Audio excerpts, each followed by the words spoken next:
this thing was showing was that they were making these big ships in Korea, South Korea. They were earning about $100,000 a year. It was between 70 and 100,000 a year. And I'm looking at it going, hang on a minute, like we can't do that here. Like, what? I don't understand. So it wasn't like wages was the issue or the cost of doing business was the issue, but yet we don't make them here. I don't get it. We used to have a shipbuilding industry. No, we don't anymore. We used to have a coastal shipping fleet. It makes me homicidal. It actually makes me homicidal, the whole thing. Basically, we have all the ingredients here to do everything, but we don't. Right? And a lot of it is Australians won't support Australians in a lot of stuff. Well, because if they did, we'd still have a car industry. Well, there's some politics at play, but no, I don't think so. I think Australians will support Australians, but it has to be cost effective. You need to get bang for your buck. Yeah. Right? But I mean, look at that, what was it, the Monaro or the HSV or whatever it was, where the engines were made in the US and we made the car or the other way around. Yeah. The Statesman, wasn't it?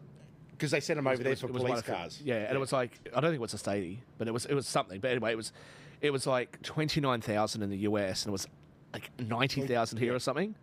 Like, okay, I get it, they've got a bigger market, but come on now. Come on, yeah. Right, and if you're going to do that, then, hey, all of a sudden a BMW or a Mercedes or something else looks like a much more attractive price and it's luxurious and it's, but when what's his name? Turnbull was the Prime Minister, I think that was the first time I saw a BMW as a com car instead of the old Statesman's. Yeah. I mean, is that not embarrassing for our country? Australians deserve better. I mean, we're a proud people. We produce some of the best goods in the world when we produce stuff.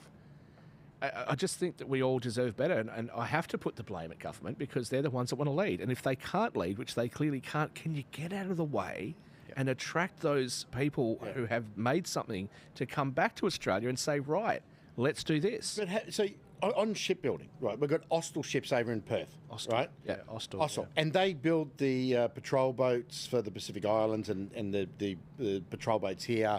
They build the big fast ferries that go all over the world, same as Incat in Tasmania. And they do really good defence work. And they build something that people want. The industry wants. The defence industry wants a good patrol boat, and they build. Yes, they've got some problems, but, they're working them out. But they're building them. They're one of the successful shipbuilders in Australia. They also build stuff in the US, the lateral class. Can I ask something? Because talk about embarrassing. Again, the longer I talk about the ships thing, it makes me homicidal. It makes me want to swear like you. Maybe like a drunken sailor. You're from the Navy, right?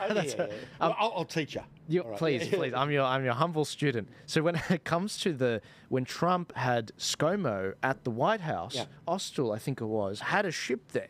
Yes. Now, the Australian government, as far as my understanding was, at the time, didn't have any contracts with Austal for significant defence contracts. And it was embarrassing. It's like, so the American defence, it's good enough for the Yanks. It's good enough for the Yanks to have an Australian, organisation building these ships. But no, we have to offshore our submarine building at the time to the French because it hadn't been nuked at the time. Yeah.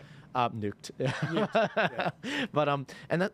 Well, I mean, to be fair to the French, it's the only time I will be, to be fair to the French, given the state of Boeing, I think I'd prefer an Airbus. So maybe, maybe we should trust their subs more than the Yanks. And when that was going on with Austral, they were building, I think it's the expeditionary deployment vessels for the Marines, right? Plus the littoral class ships for the Navy, which have been subsequently the US has modified that program, but Austral moved to, I think it's Mobile, Alabama, to build them for the US Navy. That's right. From so Australia. I found the article, by the way. This is back in 2016. This is what's great about the show setup. So you're right. Well, you've got a computer, we don't. We've just got to go we've through our pens. memory. We've got pens and paper. Mate. No, you're right. They did move the to Alabama, to build the ships. But yeah, there was the heading of this article is it's buoyed by Trump's plan to increase the size of the Navy fleet. I think by like a third or something. 300 something ships. Yeah, I think he wanted to go to 350 ships from the 260 or wherever they were. Where is that? Yeah. where it makes me so homicidal. There's no country building projects in Australia, no new dams in like 50, 60 years, no, ships being built. And if you look back at historically in Australian history, and sorry if I'm derailing from what you were saying, but when we were getting ready for World War One, our politicians were so efficient and they were switched on. Partisanship with defence was non-existent. They, within 5 years of the war breaking out, I do believe 4 or 5 years, they ordered the ship, and it arrived within 5 years, the Tier 2 Navy, to Australia, and it even had some British admirals and whatever to sort of show our staff how to use it and everything, the top tier stuff, and it was ready 1 year before the breakout of the war. It's like, where is that long-term vision? Where are our aircraft carriers? We've got like a couple, but where are our serious ones? LHDs, the Adelaide and Canberra, not really aircraft carriers, but the thing. The aircraft carrier, in my view, is actually going out now because of the way that it's worked. So you're bringing an aircraft carrier to a drone fight, right? It's a totally different thing. Yeah. The other thing that we're not doing in this country is we're not supporting local manufacturing. There is manufacturers here of defence goods that can't get Australian contracts, but they sell to everyone else in the world.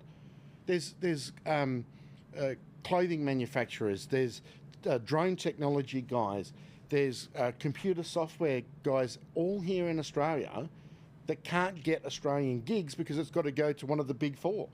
I've been saying this for years. If you go internationally and you see a stamp that says made in Australia, made in Great Britain, made in the United States, people normally, or made in Canada even, you don't see that as often. Normally that's associated with a certain level of quality. Yeah. That's what we should be selling. We certainly don't want to be selling most goods like really, really cheaply, but we should be selling things. I mean, look at the clothing market. The stuff that's purported, allegedly made in Milan, we won't go into that, that comes with a premium, right? Why aren't we doing this? And we're supposed to be a powerhouse in this region of the world. But even like other things, like our wine industry, we've been so reliant on China. You go into Europe and Australian wines, you see a few, but not very many. And when I'm in the United States or Canada, occasionally I'll be at a restaurant, someone comes, "Oh, this is amazing! Hey, this is the wine from Australia." I'm like, "Dude, I'm in America. I don't want to drink the stuff I get back home." But we should be showcasing all of that kind of stuff. Treasury Wine Estates should be out there showcasing all of these wines, and government people should be doing that. Our dairy and agriculture. I mean, this is where I know you and I have had a difference of opinion on this, but with the Chinese, I don't actually blame them. I don't think that if I was Chinese, I'd be pretty happy with what the government does, actually. Right? Because they go around like with this talk about them having bought farmland and stuff like that from here. They didn't want to. We made them. Yeah. We made them because they said, "Hey, like your beef is amazing. Like, can you sell it to us?" No. Milk products is another one. This has been doing my head in for years and years and years. I talked about this 10 years ago. You remember Coles and Woolies used to always, if you went in for baby formula, there was like a limit. Yeah. You'd get 1 tin or 2 tins or whatever. Yeah. Because people were buying them and sending back to their families in Asia. Now, this could be a radical idea. Why don't we sell it to them? So I made some inquiries and I was told that they need to have a new milk processing plant here in New South Wales, preferably, or Northern Victoria or somewhere here in New South Wales. It's $20 million. It might be a lot of money for us. It's nothing for a government. Yeah. Especially if it's got a return. And no.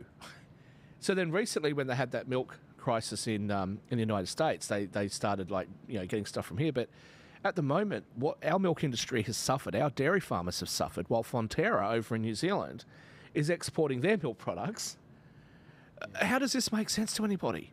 It makes me homicidal. So hang on, I didn't know that. You're saying that we weren't selling our beef or our milk to the we're not selling it to them in the quantities that they want, right? And they couldn't get it. Why not? And so they've come in and said, "Okay, well, we'll buy the farmland ourselves." And again, I'm not here to defend China or the Chinese people, but it could have grown our economy, right? It could have. And in the meantime, if you're Chinese and you've been doing all this labour for the last few decades for the Western world, what do you have to show for it?